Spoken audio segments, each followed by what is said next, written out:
As usual, the incidence and mortality of many diseases are highest in the low and middle income countries like Ghana, my beloved country. Why am I surprised when health checkups over here are seen as a luxury? Let the worst happen. We have a miracle factory. If I am wrong, then when was the last time she took a pap smear if it was a priority?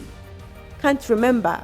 Maybe we should blame memory. Fellow Ghanaians, let's talk about cervical cancer, the second leading cause of cancer deaths in Ghanaian women after breast cancer, with estimates of 2,097 new diagnoses and 1,699 yearly deaths from cervical cancer. The fact at the HPV Information Center remains that 10.6 million Ghanaian women 15 years and older are at a risk of developing cervical cancer. That includes every woman in the sisterhood. And if you're a man, that includes your wife, girlfriend, mother, friend, or baby mama. Cervical cancer, simply the cancer of the cervix, a tunnel-like organ that connects the womb to the vagina. Fellow Ghanaians, I say let's talk about cervical cancer.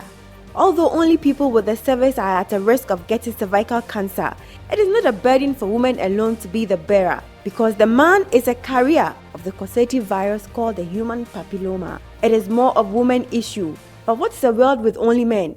Men without happiness because their happiness palette has become cancerous and no longer capable of reception of the manhood, nor carrying a baby to initiate or advance a man's status in fatherhood. This is a cry to both the sisterhood and brotherhood. If we are losing 5 women daily to cervical cancer, what will become of their children and spouses? Dear woman, you get the human papilloma virus through early and unprotected sex. So when he claims toffees aren't eaten in their wrappers, affirm you are mindful of how you take in your candy. If he doesn't mind a penile cancer, let them know you care about your cervix and the fact that the early stages of this cancer has no symptoms and signs. Girl, that's tricky. They say men age like wine, but women age like milk. A popular opinion I do not subscribe to, because women can become fine like silk if we are proactive about our health and put in the work.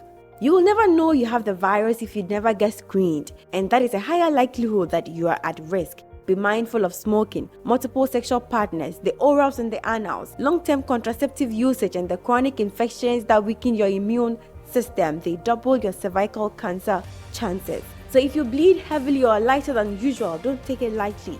If you feel pain during sex or urination, you gotta give a fuck, because endurance isn't always a sign of strength. If you bleed after sex, my dear, that is unusual, so go get yourself tested.